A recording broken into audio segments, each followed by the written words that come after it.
Bonjour à tous.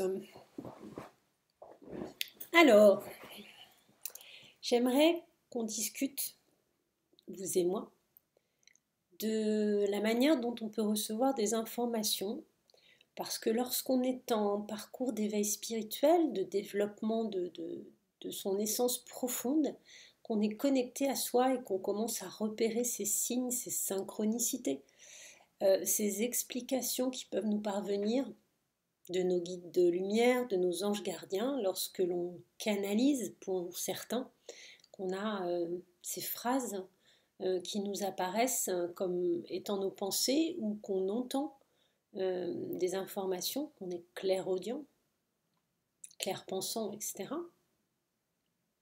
Et bien dans ces cas-là, on a des informations qui nous parviennent et qui peuvent nous guider sur nous-mêmes ou sur les autres. Et il faut, je pense, déjà faire la part des choses.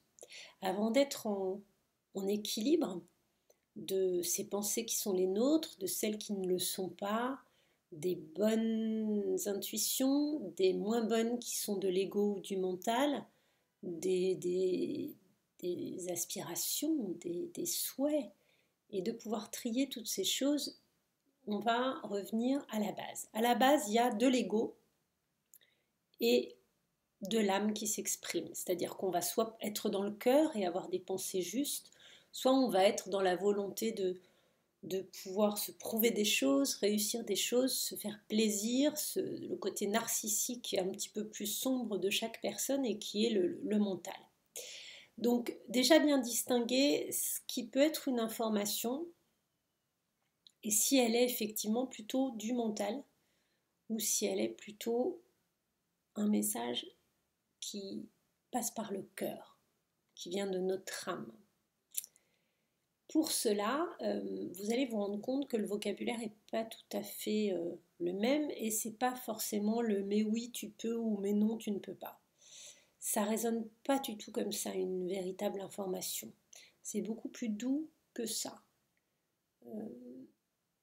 Mais surtout, une fois qu'on a fait déjà le tri, je dirais, entre ces deux parties-là, même dans les informations qui peuvent nous parvenir de nos anges gardiens, de nos guides de lumière, eh bien, moi je me suis rendu compte que il y a des informations fiables, des bonnes informations et des informations moins bonnes, fausses, qui visent à nous tester et à ce que l'on soit aussi en mesure de vérifier par nous-mêmes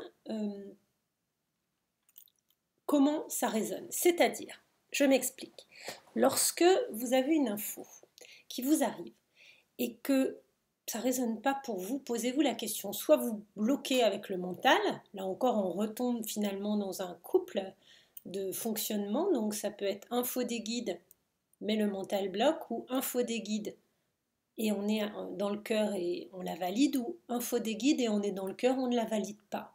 Ce qui veut dire que les informations, déjà quand on a fait le tri de notre ego, c'est une bonne chose, c'est pas facile, mais quand on a déjà passé cette étape, l'information peut être bonne ou moins bonne. Et c'est-à-dire que il va falloir la relativiser, pardon, la vérifier, avoir peut-être plusieurs fois cette info avant de la mettre en place, de l'utiliser.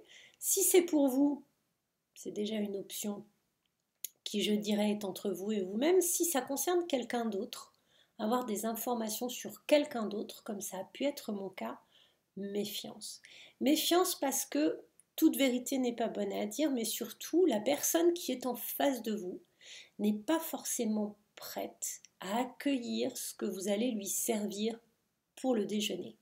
C'est-à-dire que soit elle est dans un monde de pensée, un fonctionnement qui n'est pas du tout le même, c'est-à-dire qu'elle considère qu'il y a la naissance, la vie, la mort, que c'est un passage et qu'effectivement il n'y a rien avant, rien après, que tout ce que vous construisez, c'est ça l'objectif de vie, ce que vous faites, si vous avez réussi, c'est parce que vous avez eu un super travail et vous avez gagné plein de sous et vous avez créé une famille heureuse et eu des enfants. C'est-à-dire que vous êtes dans l'archétype un petit peu du mode de pensée. Et si vous avez été tout autre chose, un petit peu en marge, un petit peu décalé, eh bien en fait vous avez échoué. C'est-à-dire que ce type de croyance de, de, de la part des personnes autour de vous est très, très classique. Ils pensent qu'il n'y a effectivement pas de réincarnation, pas de karma, pas de mission de vie, pas de famille d'âme, pas de jumeaux non plus, ça n'existe pas, pas de lien d'âme. Il y en a même qui pensent que l'âme n'existe pas et que lorsque l'on meurt, le cerveau cesse de fonctionner avec le cœur et qu'il n'y a plus rien, alors qu'on sait très bien que si. Dans les expériences de mort imminente, la conscience continue à fonctionner, c'est celle qui est branchée sur notre âme. Néanmoins, cette partie-là, pour beaucoup de sceptiques qui sont dans le doute de plein de choses, et pour les plus cartésiens d'entre nous, eh bien, ça reste à prouver. Ils veulent bien le voir, mais si ça existe, et sinon ils ne le croient pas. Et c'est ok, mais ça veut dire que lorsque vous délivrez un message, ça peut être mon cas, attention à ce que vous dites, vérifiez cette info 10 fois, 15 fois, 20 fois. Faites attention à la réceptivité de l'autre. Soyez dans l'accueil, que ça ne puisse pas résonner pour lui ou elle, que ce ne soit pas le bon moment ou pas la bonne façon de passer l'information. N'y revenez pas forcément. Et surtout, si ça doit être perçu et compris et utile, ça le sera.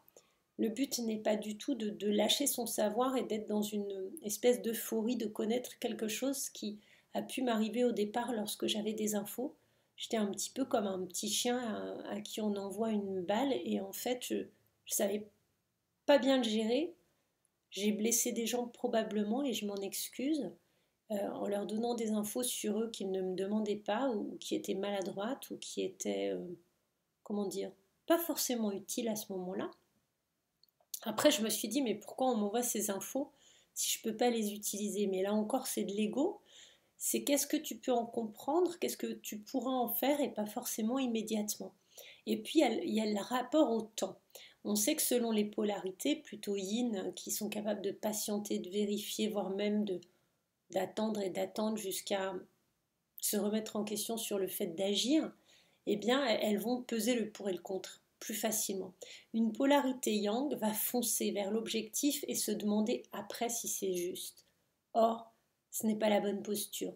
Ne jamais être dans l'action, ne jamais se décider, ne jamais faire l'effort ou faire le premier pas n'est pas non plus une posture juste. Il faut trouver le bon équilibre entre j'utilise ce que l'on m'a donné, la connaissance que j'ai, la participation que je peux en avoir, mais pas trop, de manière dosée et avec le cœur, dans tous les cas de figure. Voilà comment pouvoir fonctionner avec des infos qu'on vous donne, apprendre à les trier, à faire la part des choses et toujours à remercier, à être dans la gratitude de ce qui peut nous être offert, puisque beaucoup d'entre nous ont ces dons, beaucoup d'entre nous, en tout cas, n'en ont pas conscience, ne savent pas les utiliser ou les reconnaître, ne savent pas forcément aider les autres ou se tourner vers les autres alors qu'ils le peuvent. Beaucoup de ces capacités d'énergéticiennes ou d'énergéticiens, de guérisseurs, de guérisseuses, de médiums, de passeurs d'âme ou passeuses d'âme, et j'en passe, existent dans de nombreux parcours d'éveil, puisque simplement on se reconnecte à notre être profond et on retrouve des capacités que l'on avait encore quand on était enfant, euh, non robotisé une pratique plus adulte qui juge certaines choses qui ne s'entendent pas, qui ne se voient pas, qui ne se ressentent et qui se ressentent seulement, eh bien, dès qu'on sort de cette posture, on va finalement modifier nos aptitudes primaires, spontanées et qui existent pour tous. Donc, mettez-moi vos petits commentaires, un petit pouce bleu si ça vous a intéressé. Merci de vous abonner à ma chaîne. Si vous voulez m'écrire un mail, merci de m'écrire à coloriel de le chiffre @gmail.com. J'essaie de répondre à tous vos commentaires quand je le peux. Je vous souhaite une très jolie journée et je vous dis à bientôt. Au revoir les belles âmes et les belles flammes.